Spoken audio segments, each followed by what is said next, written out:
그린 이미지를 그린 학자는 이렇게 단순하게 이렇게 호로산, 여기가 이제 가데스반에 오늘 우리가 공부할 부분이 호로산이거든요. 호로산에서 에시온 게베를 거쳐서 이렇게 해서 에돔으로 돌아가는 과정이고요. 그 다음에 요것을 한번 보시면 조금 다르죠? 네. 학자들마다 좀 다르게 나타납니다.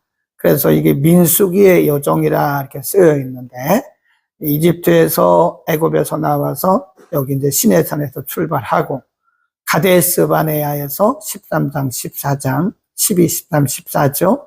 그리고 다시 내려와서 에시온 게벨이라고 하는 항구 도시예요. 여기서 다시 올라가는데 여기를 보면 여기 이제 에돔을 통과하지 않았죠. 그 에돔을 그리지 않고 바로 이건 이제 조금 약하게 그린 거죠. 약하게란 말은 요약 생략해서. 그 다음에 요거 오른쪽에 있는 지도를 보시면 이거는 비교적 정확하죠. 이렇게 가서 한번 이렇게 돌고 여기 가데스 바네아에서 이제 돌았죠. 위로 올라가요. 네, 위로 올라가서 여기가 신광야입니다. 호르산. 그리고 에시온 게벨로 왔다가 욥바다 에돔을 통과하죠. 이 지도가 제가 볼 때는 비교적 정확하다. 이 지도를 참고하시면 돼요. 요거는 조금 생략했다 보시면 되고, 요거는 비교적 정확하다 보시면 되고, 이건 굉장히 정확하게, 그리고 구체적으로 기록했죠. 이렇게 보면, 가데스 바네아가 여기고요. 여기가 가데스입니다. 가데스가 있고, 가데스 바네아가 있어요. 그래서 여기서 이제 12장, 13장, 14장을 통해서 이제 하나님께서 놓아셔서 원망하고 불평했던 사람들 20대 이상이 1세대가 다 죽고 이제 2세대가 출발하게 되는 거죠. 그렇게 보면 내려왔다가 에시온 게벨로 내려갔다가 다시 올라가서 호로산을 통과해서 이렇게 가는 거죠. 제가 볼 때 이 지도가 더 정확해요. 에시온 게벨에서 이렇게 올라간 것보다는 에시온 게벨까지 이렇게 내려왔다가 다시 여기로 올라갔다가 가데스 바네아 올라갔다가 호로산을 거쳐서 다시 이렇게 들어가는. 제가 볼 때는 이 지도가 훨씬 더 정확하다. 이렇게 보시면 됩니다. 그래서 이제 제가 이제 오늘 18장부터 공부할 건데요. 우리가 그 민수기의 핵심이 여기입니다. 여기가 민수기의 핵심이에요. 우리가 민수기가 뭐라고 그랬죠? 민수기라는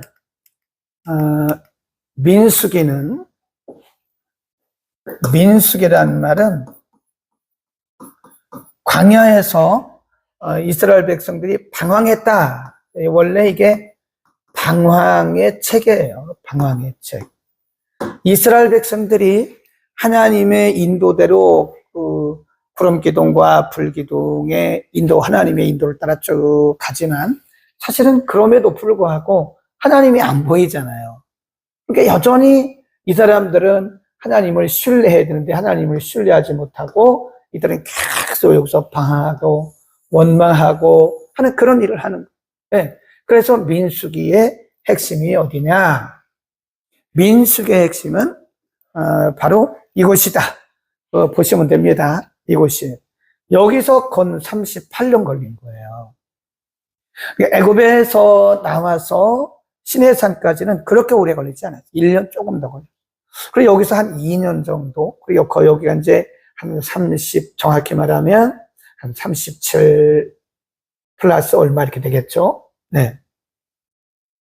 여기서 가장 많이 시간을 보냈고 여기서 많이 방황을 했다. 민수기의 핵심은 여기입니다. 오늘은 이 부분을 공부합니다. 이 부분. 자, 공부하기 전에 먼저 우리가 하나 볼 부분이 18장입니다. 18장. 1절 여호와께서 아론에게 이르시되 너와 내 아들들과 내 종족은 성소에 대한 죄에 함께 담당할 것이요 너와 내 아들들은 너희가 그 제사장 직분에 대한 죄를 함께 담당할 것이다. 18장 7절. 18장 7절에 보면 하나님이 레위인들에게 제사장 직분을 주시면서 그 제사장 직분이 뭐냐?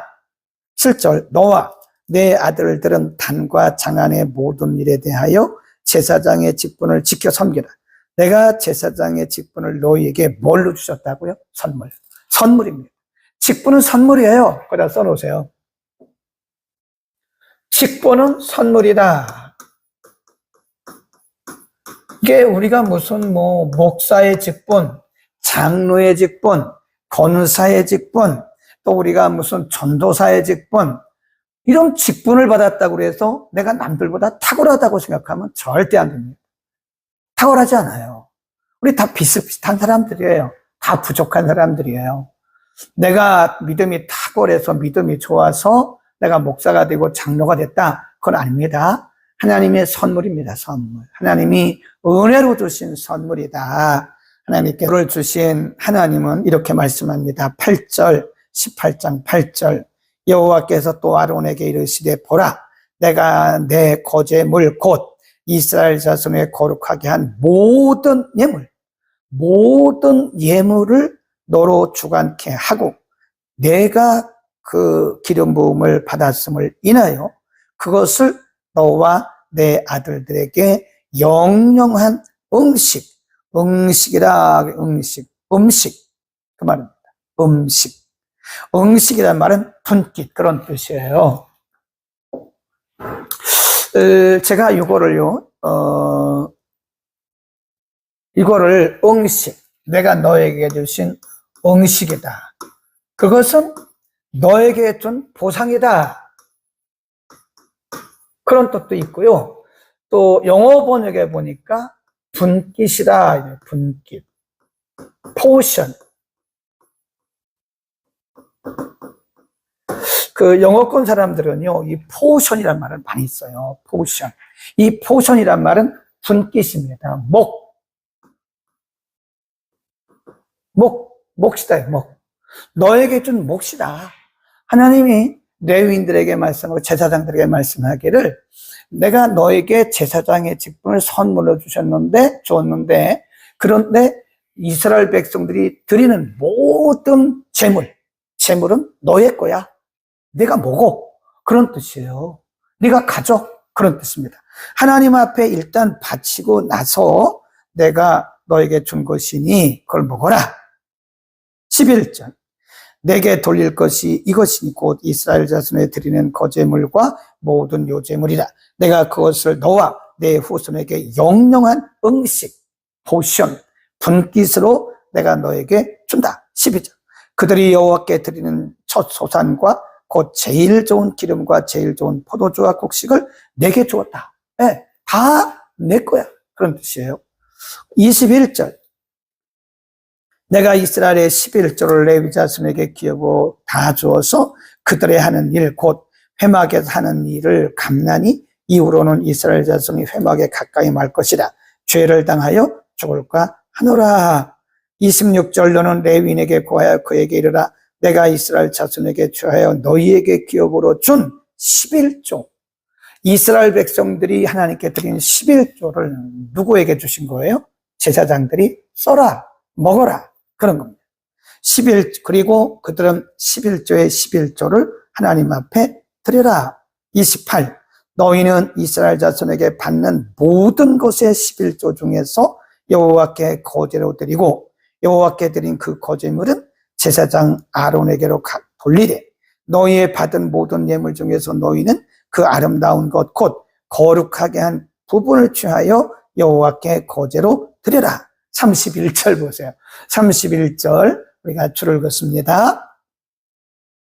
너희와 너희 권속이 어디서든지 이것을 먹을 수 있으면 이는 회막에서 일한 너희의 뭐라고 그래요? 보수다. 그럼 내가 너에게 준 보상이다. 이 보수란 말은요, 이런 뜻입니다. 보수. 또는 wage.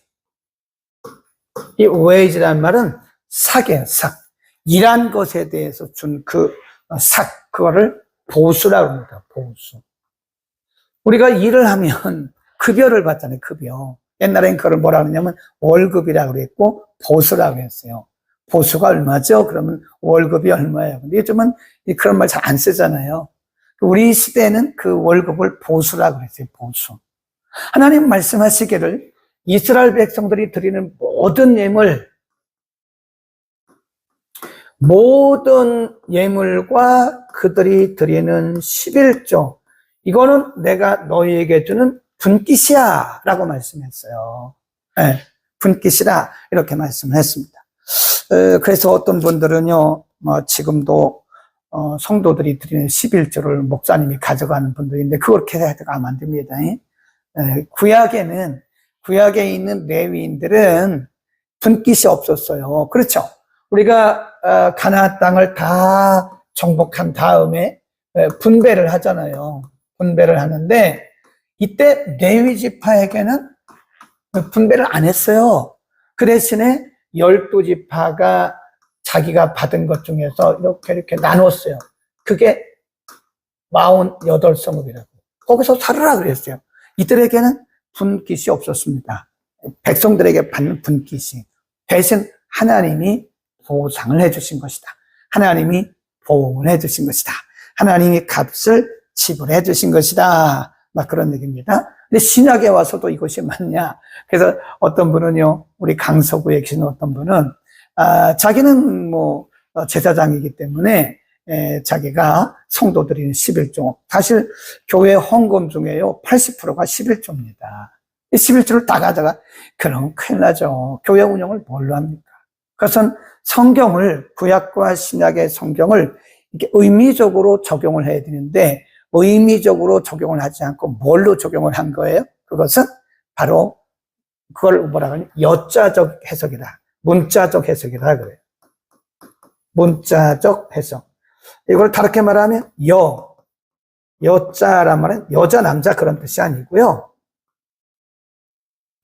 여자 남자 그런 뜻이 아니고 같을 여자입니다. 같을 여자예요. 같을 여자. 그래서 이렇게 씁니다. 여기 여자가 있지만 여기 입구가 있어요. 그래서 같을 여자적, 문자적 그대로 성경을 어떤 부분은 우리가 문자 그대로 여자적으로 해석할 부분이 있는가 하면 어떤 부분은 의미를 살리는 의미적 해석을 해야 돼요. 그러니까 이런 부분들은 의미적 해석을 해야지 이거를 여자적으로 해석했다가는 큰일 납니다. 잘 들으시기를 바랍니다. 자, 그 다음에 20장 가기 전에 19장 11절에 보면요. 부정한 자는 어떻게 하느냐? 거기 보세요. 11절 사람의 시체를 만진 자는 7일을 부정하리니 그는 제3일과 제7일에 이 잿물로 스스로 정결케 할 것이다. 그리하면 정하려니와 제3일과 제7일에 스스로 정결케 아니하면 그냥 부정하리니 13절 줄긋습니다. 누구든지 죽은 사람의 시체를 만지고 스스로 정결케 아니하는 자는 하나님 여호와의 성막을 더럽힘이라. 그가 이스라엘에서 끊어질 것이다. 그럴 경우에는 정결케 하는 물을 그에게 뿌려서 깨끗게 되게 하라. 부정함이 있게 하라. 정결케 하는 물. 자, 우리가 보면 정결케 하는 물을 어떻게 만드냐? 이건 우슬초를 가지고 이제 뿌려요. 우슬초. 이게 잿물입니다. 잿물. 원래 우리가 옛날에 보면 우리가 시골에서 요즘이야 표백제가 있으니까 옛날에 우리 어머니 시대, 할머니 시대는요, 가족들의 옷을 빨 때, 특별히 이게 속옷 같은 거, 이런 면이 땀에 배면 아주 누렇잖아요. 근데 그거를 잿물에다 넣어가지고 이렇게 표백을 했어요. 그게 표백제거든요, 잿물이. 그게 표백제입니다. 그래서 여기서 잿물이란 말은 정결케 하는 물이라, 그렇게 한 다음에 우슬초로 이렇게 뿌려요. 거기 보세요. 우슬초가 나옵니다. 18절. 정한 자가 우슬초를 취하여 그 물을 찍어서 장막과 그 모든 기구와 거기 있는 사람들에게 뿌리고 또 뼈나 죽임을 당한 자나 시체나 무덤을 만진 자에게 뿌려라 그랬습니다. 그래서 정결하게 하는 머리, 그러게 정결하게 하는 머리, 그 예수 그리스도의 보혈을 상징하는 것이다. 그래서 여기서 이 정결케 하는 물은 예수 그리스도의 보혈을 상징하는 거예요. 상징. 이거는 그리스도의 보혈을 앞으로 예수님께서 오셔서 모든 죄인들의 죄를 정결케 하는 보배로운 피, 보혈을 흘리신다고 하는 것을 미리 상징적으로 보여주는 것이고, 신약에 와서는 예수님께서 십자가를 통해서 자기 피를 흘려서 우리의 모든 죄를 정결케 하셨기 때문에 우리가 그분을 믿으면 돼요. 믿으면. 로마서 10장에 보면 그분을 우리의 주로 고백하고 믿으면 됩니다. 입으로 마음으로 믿고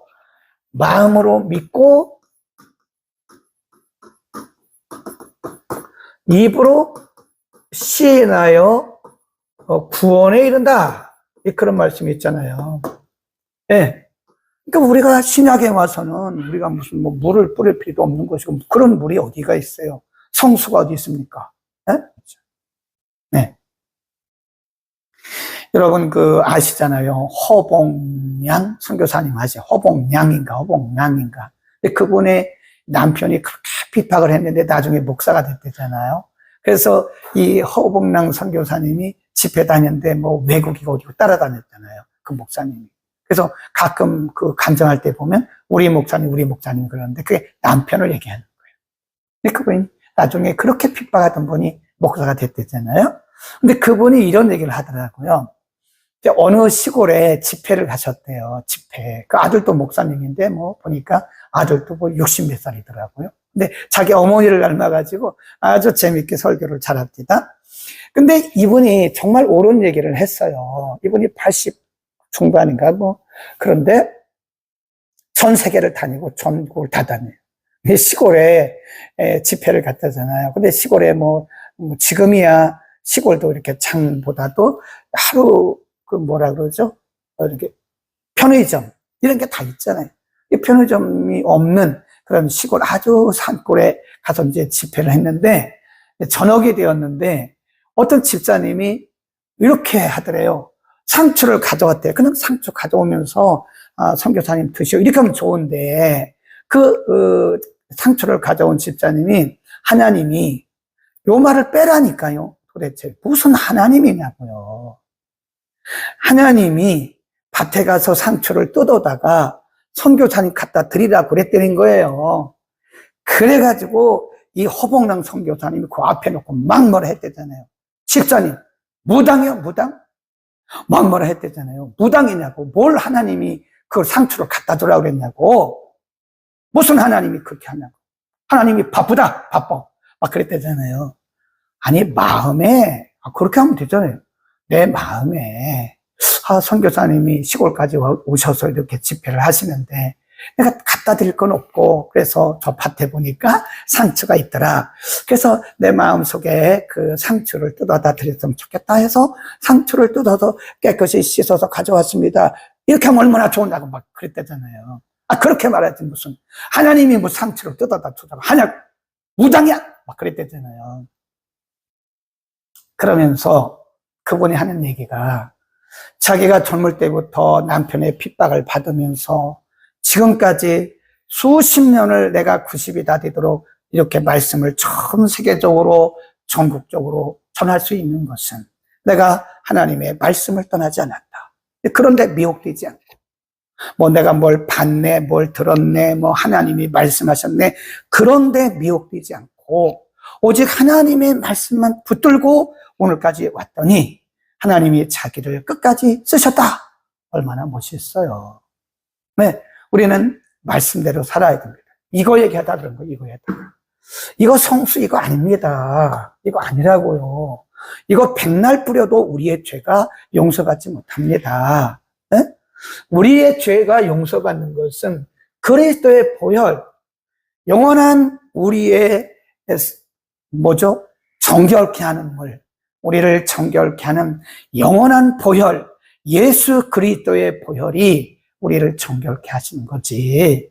무슨 저런 물을 뿌린다고 해서, 또 저 포천에 있는 그런 무슨 생수를 갖다 바른다고 해서 우리의 병이 낫습니까? 예수 그리스도 이름으로 낫는 거죠. 그러니까 우리가 정신 차려야 돼요. 뭘 하나님이 얘기한 거예요? 내 마음에서 그런 거지. 그렇죠? 우리는 말씀으로 다시 돌아갑시다. 말씀으로 돌아가야지 자꾸 뭐 이렇게 그런 얘기하면 우리의 신앙의 수명이 짧아질 수 있어요. 허봉남 선교사님의 그 말이 정말 맞다고 봐요. 자기가 오늘까지 이렇게 끝까지 하나님 앞에 길게 쓰임받을 수 있던 것은 그런 얘기 안 하고, 그런 얘기 안 하고. 어떤 분들은 뭐 자기가 부흥사니까 뭐 헌금 갖다 주고, 그거 뭐 탁 보고 뭐 맞춘다나. 이건 무당이지. 무슨 성령이 헌금 봉투 보고 맞추는 그런 성령이 어디 있습니까? 그건 완전히 무당이죠. 그건 미신이죠. 근데 그런데 또 이렇게 좋아하는 성도들도 있더라고요. 그런데 가서 헌금 넣고 하나님 나한테 뭐라 그러나? 아닙니다. 아닙니다. 자, 넘어갑니다. 가데스에서 또 한 번 문제가 생깁니다. 가데스에서. 자, 우리는 성경대로 예수를 믿어야 됩니다. 자꾸 그런 거 사람들에게 이렇게 미혹되면 안 돼요. 자, 다시 올라왔죠? 이 지도를 우리가 보시면 이제 다시 가데스가 어디냐면, 여기입니다. 위에, 중간에 위에 보면, 여기, 가데스. 여기는 가데스 바네하고, 여기는 가데스입니다. 여기입니다. 여기. 이쪽이 아니고 이제 여기다 쓰기가 조금 불편해서 이만큼 서서 그렇지. 이쪽입니다. 내려갔다가 이렇게 다시 올라왔잖아요. 이렇게. 다시 올라왔잖아요. 여기입니다. 여기. 다시 올라왔죠. 여기 에일랏, 에시온게벨, 여기까지 이렇게 내려갔다가 다시 올라온 거예요. 여기가 바로 몇 장입니까? 18장? 20장. 그 20장입니다. 자, 20장으로 갑니다. 정월에 이스라엘 자손 곧 온 회중이 신광야에 이르러서 백성이 가데스에 거하더니 미리암이 거기서 죽읍시다. 미리암이 거기서 죽었어요. 가데스에서 미리암이 죽습니다. 하나님의 시간이죠. 이제 그동안에도 미리암이 모세를 뭐 비방도 하고 그래서 문둥병이 걸리기도 했지만 그래도 그때까지는 모세에게 미리암이 필요했기 때문에 하나님이 그때까지 살려두신 거예요. 그래서 인간의 수명은 하나님의 손에 달려 있습니다. 인간의 수명은, 써놓으세요. 인간의 수명은 하나님의 손에 달려 있다. 우리가 뭐 별일을 다 해도 사람이 죽고 사는 것은 하나님의 손에 달려 있습니다. 뭐 내가 기도해서 뭐 더, 물론 히스기야처럼 수명이 연장되기도 하지만 그건 특별한 경우고요. 모든 인생의 수명은 하나님의 손에 달려 있어요. 그러니까 미리암이 보면 뭐 별 도움이 안 됐어요, 사실은. 모세 누이잖아요, 누이. 모세가 백성들을 끌고 이렇게 쭉 오는 과정에서 아론은 형으로서 참 도움이 됐습니다. 아론과 훌이 항상 좌편과 우편에서 이렇게 모세를 아주 이렇게 돕는, 아니면 어떤 때는 방어하고 수호하는 그런 역할을 했잖아요. 근데 미리암은 되게 보면, 우리가 성경에 보면 미리암은 그렇게 큰 역할을 못한 것 같아요. 오히려 모세를 막 그냥 비방하고, 왜 구스 여자를 아내로 삼냐고 막 이랬다가 하나님이 미리암에게 문둥병으로 치셨잖아요. 그런 거 외에는 미리암은 별로 한 일이 없는데, 그래도 잘 보셔야 돼요. 그래도 그렇게 해도 미리암이 모세에게 필요했다 이거예요. 그래서 하나님은 그때까지 남겨두시고 하나님의 때가 되어서 미리암을 데려가신 것이다. 꼭 기억하시기 바랍니다. 그 다음에 2절, 회중이 무리 없음으로 모여서 모세와 아론을 공박하니라. 백성이 모세와 다투어 말하여 가로되 우리 형제들이 여호와 앞에서 죽을 때 우리도 거기서 죽었다. 항상 이렇게 불신앙적인 사람들은요, 과거 지향적이에요. 자꾸 지나간 얘기를 하면서 과거에 그렇게 할 걸. 차라리 우리가 애굽에서 나오지 말고 애굽에서 살았으면 좋았을 걸. 왜 우리를 인도해가지고 이러냐? 사죠. 너희가 어찌하여 여호와의 총례를 이 광야로 인도하여 올라서 우리와 우리의 짐승으로 다 여기서 죽게 하느냐? 5절 너희가 어찌하여. 이렇게 보면 항상 부정적인 사람들은요 이런 말을 써요. 왜 그래요? 왜 그래요? 이런 말을 잘해요. 왜? 어찌하여? 이 말은 왜? 그런 뜻입니다. 그러니까 이 부정적인 사람들이 또다시 가데스에서 부정을 토로하기 시작하는 거예요. 5절 너희가 어찌하여 우리를 애굽에서 나오게 하여 이 악한 곳으로 하였느냐? 이곳에는 파종할 곳이 없고 무화과도 없고 포도도 없고 석류도 없고 마실 물도 없더라. 여기서 우리가 아주 굉장히 중요한 부정적인 사람들의 아까 그 우술초 말씀드렸잖아요. 이게 우술초입니다. 우술초. 보여드리려고 띄었는데 아까 안 보여드렸어요. 이게 우술초예요. 그 다음에 여기 보면 이제 가까이에서 보면 우술초가 왼쪽에 이렇게 생겼고요. 또 오른쪽에 이렇게 생겼습니다. 이게 우술초예요. 우술초. 우리나라에서는 이 우술초를 뭐라고 하냐면 쇠비듬, 쇠무릎비듬. 가까이 보면 이 마디가 소의 이렇게 소의 무릎처럼 이렇게 생겨요. 가까이 보면 이 마디가. 그래서 이거를 쇠무릎풀. 우리나라도 이게 있는데 이거는 이제 이스라엘에서 나는 우술초고요. 이거는 우리나라에서 나는 거고 약간 다르다. 자, 그러면 우리가 가데스에서 일어난 부정적인 사람들, 부정적인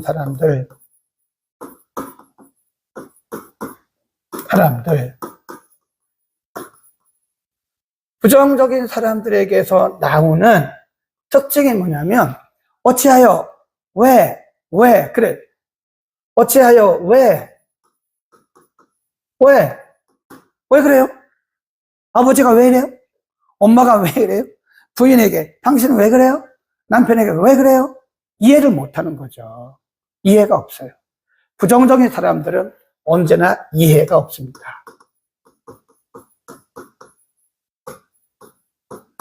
이해가 없다. 그 다음에 두 번째 거기 보면요. 특징이 뭐냐면 5절에 보면 이곳에는 파종할 곳이 없고 무화과도 없고 포도도 없고 석류도 없고 마실 물도 없고 몇 번이에요? 5번. 뭐라 그래요? 없다. 그 5번이나 나와요.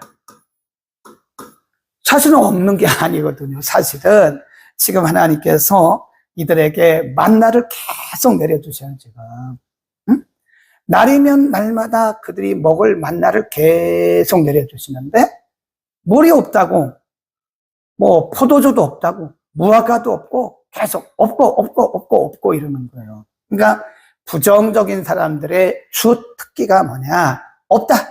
있는 것은 몰라요. 있는 것은 안 보여요. 네. 그래서 우리가 믿음이 자라고 믿음의 눈이 열리면요 모든 게 다 하나님의 은혜입니다. 이것도 하나님의 은혜, 저것도 하나님의 은혜, 이것도 하나님의 은혜, 여기를 봐도 은혜, 저기를 봐도 은혜, 모든 것이 하나님의 은혜예요. 아멘, 아멘. 하나님의 은혜가 아닌 것이 없습니다. 그런데 부정적인 사람, 불신앙적인 사람은 이것도 없고 저것도 없고 저것도 없고 이것도 없고 이것도 없고 저것도 없고 맨날 입만 열면 불평불만 없다 왜 그러냐 없다 왜 그러냐. 네. 여러분 가정에 있는 게 얼마나 많아요. 있는 게 얼마나 많아요. 근데 자꾸 비교해가지고 우리 집은 이것도 없고 우리 남편은 이것도 없고 저것도 없고 우리 애들은 이것도 없고 저것도 없고 왜 그러냐고요? 여러분의 가정을 보세요. 하나님이 축복해 주신 게 얼마나 많은데 하나님의 은혜의 흔적들이 얼마나 많으냐고요. 근데 하나님의 은혜의 흔적은 모르고 자꾸 이것도 없고 저것도 없고 불평하면 그건 불신앙이죠. 완전 불신앙이죠. 여러분 우리의 눈을 열어 봐야 돼요. 우리가 사람들을 볼 때도 장점을 보면 됩니다. 하나님께서 모든 사람을 아주 비슷하게 만든 탁월한 사람 없어요. 제가 보니까 특별한 사람 없습니다. 이게 부족하면 이게 있고 이게 있으면 이게 부족해요. 하나님께서 남겨두신 부분이 있어요. 겸손하라고. 네, 누구나 다 하나님께서 남겨두신 그런 뭐가 있어요? 단점들이 있습니다. 그런가 하면 장점도 있어요. 그러니까 우리가 사람을 볼 때 단점만 보고 막 비난하고 그러지 말라. 그거는 사탄의 영을 받은 거예요. 그 사람에게 장점이 얼마나 많은데요.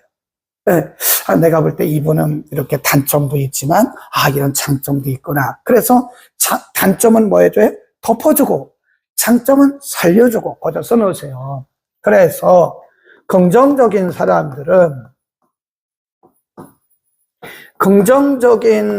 안목을 가진 사람들은 단점은 뭐 하고요? 덮어주고 장점은 뭐 하고요? 장점은 살려주고. 우리의 안목을 생각을 해봐야 돼요. 나는 정말 장점을 보는 그런 안목이 있는가?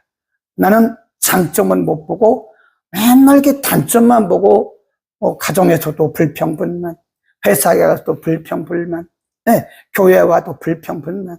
다른 집은 다 이런 거 있는데 왜 우리 집은 없나? 다른 회사에는 다 이런 제도도 있고 이런 것도 복지제도 있는데 우리 회사는 없나? 우리 교회는 왜 다른 교회는 이것도 있고 저것도 있는데 왜 우리 교회는 없나? 그러지 말라는 거예요. 비교하지 말라는 거죠.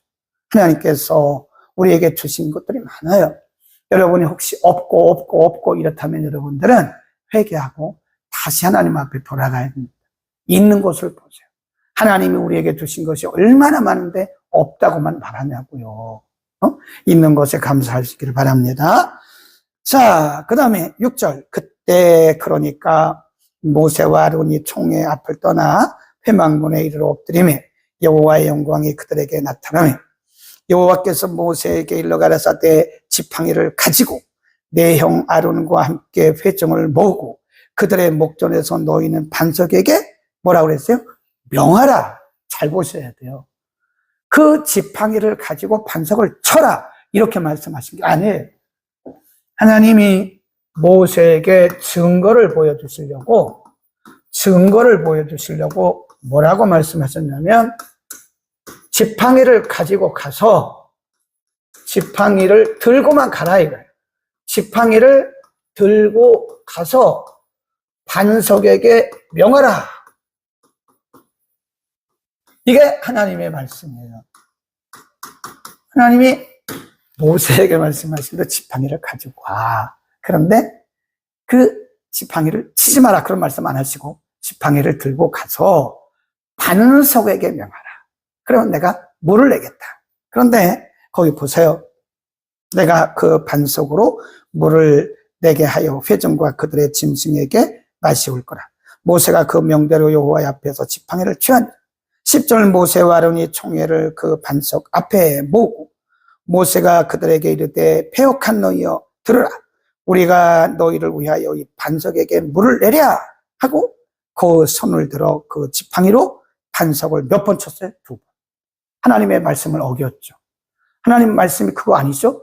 들고만 가서 명령하라고 그랬는데 모세가 혈기가 화가 난 거예요. 화가 나가지고 반석을 치니까 물이 진짜 나오긴 나왔어요. 네, 다 마셨습니다. 그런데 하나님이 이렇게 평가가 중요합니다. 여호와께서 모세와 아론에게 이르시되 너희가 나를 뭐하지 않으므로 믿지 않았다. 불신이다 이거. 하나님 분명히 명하라고 그랬는데 명하지 않고 자기의 방식대로 막 친 거예요. 자기 방법이죠. 그게 불신입니다. 믿지 아니하고 이스라엘 자손의 목전에 나의 거룩함을 나타내지 아니한 고로 너희는 이 총회를 내가 그들에게 준 땅으로 인도하여 드리지 못할 것 줄구세요. 너희는 가나안 땅에 못 들어가. 네, 가나안 땅에 못 들어가. 그런 뜻입니다. 이스라엘 자손이 여호와와 다투었으므로 그곳을 그 이름을 무리바 무리라 합니다. 여호와께서 그들의 중에서 그 거룩함을 나타내셨더라. 거기까지인데요. 굉장히 중요합니다. 하나님께서 모세에게 반석에게 명하여 물을 내라. 물을 나오게 하시는 분은 하나님이세요.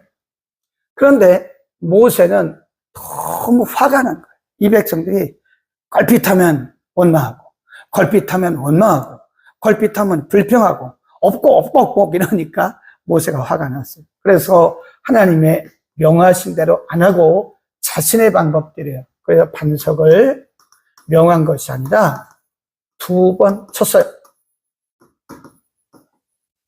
우리 나왔어요, 안 나왔어요? 나왔죠? 우리 나와서 물이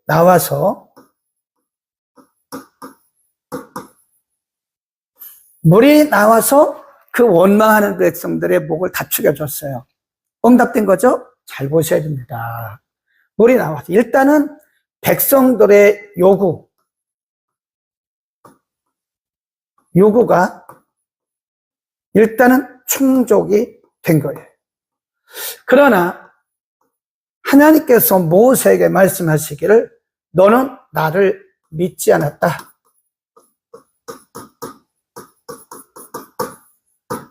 하나님이 일단은 그들의 요구를 충족시켜 주셨어요. 응답해 주신 거예요. 네? 응답해 주셨어요.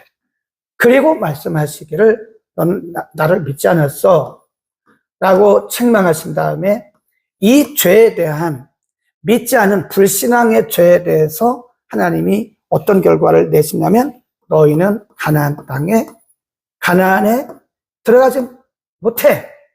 이것 때문에 너희는 가나안 땅에 들어갈 수가 없어 라고 하나님이 축복을 박탈했어요. 가장 중요한 근본적인 축복을 하나님이 박탈하셨어요. 잘 들으셔야 돼요. 우리의 일시적인 기도가 응답이 됐다고 해서 하나님이 기뻐하신 건 아닙니다. 네. 내 생각으로 하지 마세요. 뭐든지 이건 내 생각이에요. 내 방법입니다.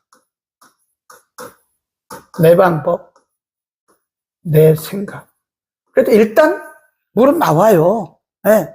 내 생각과 내 방법으로 해서 물이 나와요. 그렇다고 하나님이 축복하신 건 아니라니까요. 여기서 우리는 착각을 하는 거예요. 내가 원하는 것이 됐으니까, 내가 기도하는 것이 됐으니까 하나님이 기뻐하신다? 또 하나님이 응답하신 거다라고 우리는 착각을 할 때가 있어요. 그러나 아닐 수도 있습니다. 하나님이 일단 우리의 요구는 일단 들어주실 때가 있어, 때로. 그러나 이런 경우가 있다는 거예요. 그러니까 내 방법대로 하지 말고 뭐대로 해야 돼요? 하나님의 명령대로. 하나님 방법대로 해야 돼요. 우리가 이 세상을 살아가는 것이 내 방법대로 하면 될 때가 있다니까요. 내 방법대로 해도 될 때가 있어요. 네. 재물도 들어오고 승진도 하고 병도 낫고 뭐 우리가 원하는 게 되고 이렇답니다. 그런데 사실은 그것이 내 방법이라 요구는 충족이 됐지만 하나님께서 보실 때 하나님의 방법이 아닌 것은 하나님께서 인정하지 않으신다. 참 신앙생활이 어렵습니다. 네, 신앙생활을 그렇게 만만하게 생각하지 마세요. 네, 내 생각대로 내 뜻대로 뭘 하려고 굉장히 위험해요. 기도도 한두 번 해가지고 되는 게 아닙니다. 나도 기도하고 왔다고 아니라니까요. 다 기도하고 하죠. 검증을 받으라니까요. 네? 우리가 얘기하면 제가 기도하고 했습니다. 이렇게 얘기합니다. 검증 받으세요. 큰일 납니다. 신앙생활은 어려워요. 그래서 성령의 인도를 받아야 되고, 그리고 우리가 선배들의 또 그런 조언도 받아야 되고, 무엇보다 중요한 것은 영적 지도자의 지도를 받아야 돼요. 어떤 분들은 전혀 영적 지도자와 상담도 안 하고 상의도 안 하고 검증도 안 받아요. 그냥 가요. 그리고 나는 교회 나왔고, 나는 뭐 헌금했고, 나는 뭐 예배 출석 잘하니까